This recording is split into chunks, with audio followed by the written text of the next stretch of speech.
आजकल सभी लोग चाहते हैं कि मेरा घर या मकान पक्का हो। और बात भी सही है क्योंकि इंडिया में 90% लोग पक्के घर बना रहे हैं।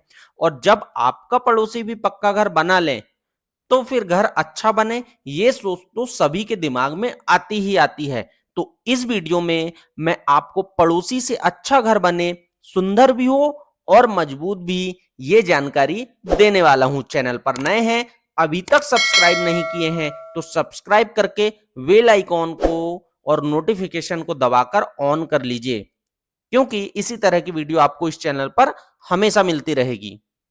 इस वीडियो में मैं आगे बेसिक 5 पॉइंट के बारे में बताऊंगा जो बहुत ज्यादा इंपॉर्टेंट है। ये 5 पॉइंट कौन से होने वाले हैं? पहला तो होगा आपका टाइप ऑफ स्ट्रक्चर। इसके बारे में समझना बहुत जरूरी है, तब आप ये चीजें समझ पाएंगे। दूसरा होगा रिक्वायरमेंट, यानी आपकी जरूरत क्या है। तीसरे पॉइंट पर बात आएगी सॉइल कंडीशन की, कि वहां पर मिट्टी कैसी है। चौथे नंबर पर हम बजट के बारे में बात करेंगे कि आपके जो कंस्ट्रक्शन आप करना चाह रहे हैं, इस कंस्ट्रक्शन की कॉस्ट आप क्या लेकर चल रहे हैं। और पांचवे लास्ट पॉइंट पर मैं अपना पर्सनल और प्रैक्टिकल जो ओपिनियन दूंगा वो आपके लिए बहुत ज्यादा इंपॉर्टेंट होगा। लेकिन अगर ये पूरी बातें नहीं समझेंगे तो फिर उस पॉइंट को समझना बहुत ज्यादा मुश्किल हो जाता है। चलिए बात करेंगे पहले पॉइंट की, टाइप ऑफ स्ट्रक्चर। अब टाइप ऑफ स्ट्रक्चर यानी स्ट्रक्चर के जो प्रकार हैं उसमें दो होते हैं जो आपने सुने भी हैं। पहला होता है लोड बेरिंग स्ट्रक्चर, दूसरा होता है फ्रेम स्ट्रक्चर। अब इनमें अंतर क्या होता है ये मैं बता देता हूं। लोड बेरिंग स्ट्रक्चर का मतलब है इसमें आपके बीम कॉलम नहीं होंगे। फ्रेम स्ट्रक्चर का मतलब है इसमें आपके बीम कॉलम होंगे, अगर आप प्रैक्टिकल और सिंपल तरीके की भाषा में समझना चाहते हैं तो। अब इसके भी मैं आपको 4-5 पॉइंट बता देता हूं जल्दी से, वो एक बेसिक समझ लेंगे तो आगे मुझे समझाने में आपको ज्यादा दिक्कतों का सामना नहीं करना पड़ेगा। पहला पॉइंट रहेगा, अगर लोड बेरिंग बना रहे हैं तो लोग लोड बेरिंग आजकल बहुत कम बनाते हैं।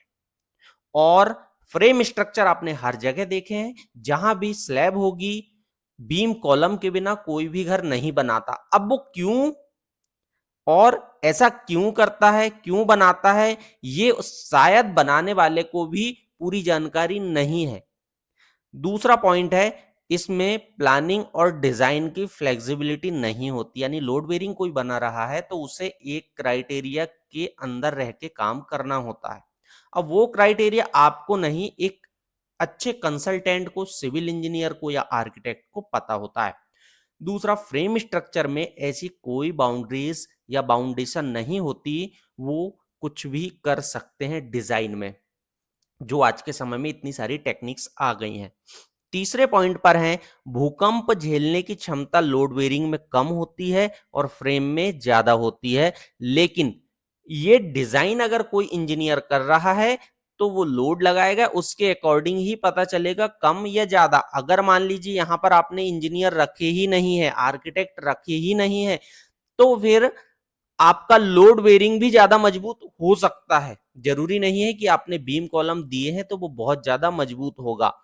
फोर्थ पॉइंट पर है इसमें आपको 2 स्टोरी या फिर उसके ऊपर और 1-2 कमरे आप बना सकते हैं, 3 कमरे, इससे ज्यादा नहीं लेकर जा सकते। मतलब लोड बेरिंग में आप ज्यादा हाई राइज बिल्डिंग नहीं बना सकते, जबकि फ्रेम स्ट्रक्चर में आप कितना भी फ्लोर बनाएं, बुर्ज खलीफा बना लें दुबई का, चल जाएगा, उसमें कोई दिक्कत नहीं आएगी। बस आपके consultant, engineer, structure engineer, architect उस काबिल के होना चाहिए। लास्ट लाइफ, बात आती है लाइफ की, तो जो आपके लोड बेरिंग स्ट्रक्चर है इसमें भी कुछ लोग जो फाउंडेशन के साथ कॉलम लेकर बनाते हैं, कुछ लोग इसमें बीम डालकर बना लेते हैं, कॉलम नहीं बनाते। लगभग इसकी अगर लाइफ की बात करें तो 50 से 70 साल के आसपास है। जबकि अगर हम फ्रेम स्ट्रक्चर की बात करें तो डिपेंड करेगा इसमें कि आपका कौन से मिक्स डिजाइन से बनाया गया है, कौन सा ग्रेड ऑफ कंक्रीट यूज किया गया है, कौन सा यहाँ पर HYSD यानी कि लोहा यूज किया गया है, और कंस्ट्रक्शन क्वालिटी क्या है। लेकिन अगर हम फिर भी एक आसान भाषा में कहें तो यहाँ पर 50 से 60 साल आप इसकी एक एज मानकर रख सकते हैं, क्योंकि हमें अगर डिफरेंस बताना तो कुछ तो मानकर चलना होगा। तो यहाँ पर अगर मैं बताऊं आपको, तो लोड बेरिंग और फ्रेम में आपने कुछ बेसिक समझ गए हैं, लेकिन अब इससे ज्यादा इंपॉर्टेंट चीज आती है कि रिक्वायरमेंट।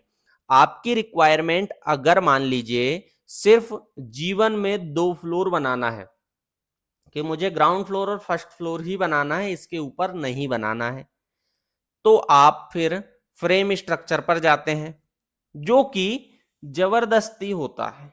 यानी कि आप जानबूझकर पैसे यहां पर अब लगाना चाह रहे हैं, क्योंकि आपको जब पता है कि मुझे अपने लाइफ में 2 फ्लोर से ज्यादा नहीं बनाना है, और इसके साथ साथ कुछ बेसिक अगर आप चाहें यहां पर स्ट्रक्चर में तो ले सकते हैं। जैसे कि आपकी प्लानिंग है, इसमें कुछ एलिवेशन के लिए आप बीम ले सकते हैं। साथ ही साथ यहां पर आप एक चीज और बहुत अच्छी कर सकते हैं, वो है अगर आपने यहां पर बीम कॉलम लिए हैं तो आप मिनिमम कर सकते हैं लोड वेरिंग। जैसे ये आप अपने कंसल्टेंट को बताकर, इंजीनियर को बताकर, ऐसा नहीं है कि बहुत ज्यादा आप यहां पर हाई राइज बिल्डिंग बनाना चाहते हैं। जब आपका गोल सेट है कि मुझे अपने जीवन में 2 फ्लोर बनाना है, तो आप यहाँ पर अब बीम कॉलम दें या ना दें, पता है कि ये आपका एक लाइफ टाइम के बाद खत्म होने वाला है घर। इसमें एक चीज और बहुत अच्छी होगी, ये कि जब भी मान लीजिए आप घर बना रहे हैं, तो आपके दिमाग में सिर्फ घर बनाना है, 2 आते हैं। लेकिन आपका जब लोड वेरिंग घर बना रहे हैं, तो यहाँ पर आपकी दीवारों की मोटाई बढ़ जाती है। यानी कि आपको थोड़ी सी हैवी दीवारें रखना, साइज कम हो जाता है। अब शहरों में ज्यादातर कॉलम बीम वाले इसलिए बनाए जाते हैं क्योंकि वहां पर आपको स्पेस चाहिए, तो जो लोड होता है सारा वो कॉलम बीम पर देकर सॉइल में डिस्ट्रीब्यूट कर दिया जाता है, जिससे दीवारों पर लोड नहीं आता। आपकी 4 इंच की दीवार भी पर्याप्त काम करती है पार्टीशन का। लेकिन आप अगर मान लीजिए एक तालुका प्लेस में बना रहे हैं, एक गांव में घर बना रहे हैं, तो वहां पर भी आप बीम कॉलम और वैसे ही यूज करते हैं। आप अगर मान लीजिए एक ओपन लैंड में फार्म हाउस जैसे बना रहे हैं, या फिर इसके साथ साथ आप किसी खाली जगह में बना रहे हैं जहां पर आपके पास जगह पर्याप्त है, तब भी आप अननेसेसरी कॉस्ट बढ़ाने के लिए बहुत ज्यादा लोहे का यूज करते हैं। तो यहां पर आप ये कर सकते हैं कि अगर आपकी रिक्वायरमेंट है, तो यहां पर आप बीम और कॉलम के साइज को मिनिमम रखकर आप कुछ लोड बेरिंग के साथ यहां आप ये कर सकते हैं कि हम यहां पर load bearing plus frame structure दोनों का एक कॉम्बिनेशन के साथ करें, जिससे हमें ज्यादा दिक्कत ना हो। ऐसा कोई कॉन्सेप्ट नहीं है कि दोनों मिक्स करके बनाएं, लोड इसमें अल्टीमेट फ्रेम स्ट्रक्चर हो जाता है।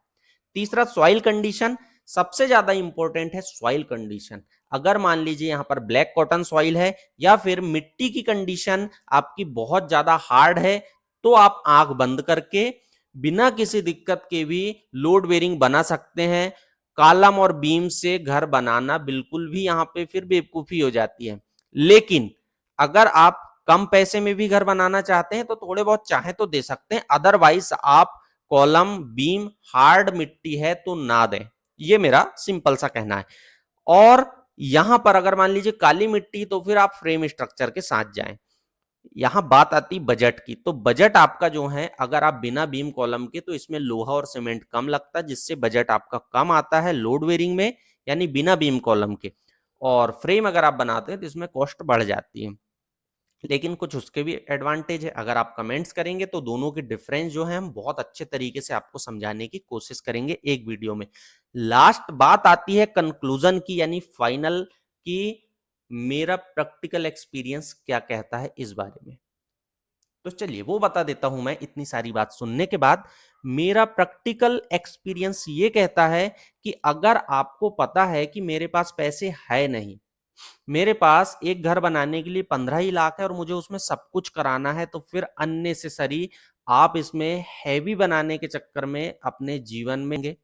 दूसरी चीज, आप उधारी लेकर काम करेंगे किसी से, यानी कि आपने लोन ले लिए हैं और आप लोन के बाद फिर काम कर रहे हैं, तो यहां पर ये चीजें जो है गलत हो जाती है। तो आपको इन चीजों से भी बचना है। साथ ही साथ आप 2 फ्लोर अगर आपको बनाना है कि मुझे लाइफ में 2 फ्लोर बनाना है, तो आप बिल्कुल कॉलम दे सकते हैं। और स्लैब तो आपको हर कंडीशन में ही डालना है। अगर आप मान लीजिए आज के समय में आप लोड बेरिंग भी मेरे वीडियो को देख के बना रहे हैं, तब भी आपको स्लैब डालना है। और अगर आप कॉलम बीम नहीं दे रहे हैं तब भी आपको स्लैब डालना है। बस यहाँ पर आपकी कुछ सेविंग लोहा बीम कॉलम का कम करके लगभग आपके 2-3 लाख रुपए बच सकते हैं। अगर आप 1,000-1,200 स्क्वायर फीट के आसपास का बना रहे हैं तो लगभग आपको कुछ थोड़ा बहुत जैसे 1,000-1,200 की कॉस्ट इसमें पड़ेगी और उसमें आपको लगभग 1,400-1,500 के आसपास कॉस्ट पड़ेगी। तो यहाँ पर आपका कुछ बेनिफिट हो जाता है। तो ये ध्यान रखें आप। मेरा फाइनल सा वर्डिक्ट ये है कि आप अगर ज्यादा आपको आगे नहीं बनाना है तो आप लूम साइज के साथ जा सकते हैं। वीडियो कैसा लगा जरूर बताएं। वीडियो अच्छा लगा हो तो लाइक शेयर और सब्सक्राइब करना बिल्कुल ना भूलिए। मिलते हैं नेक्स्ट वीडियो में किसी अन्य टॉपिक के साथ। तब तक के लिए थैंक यू, शुक्रिया।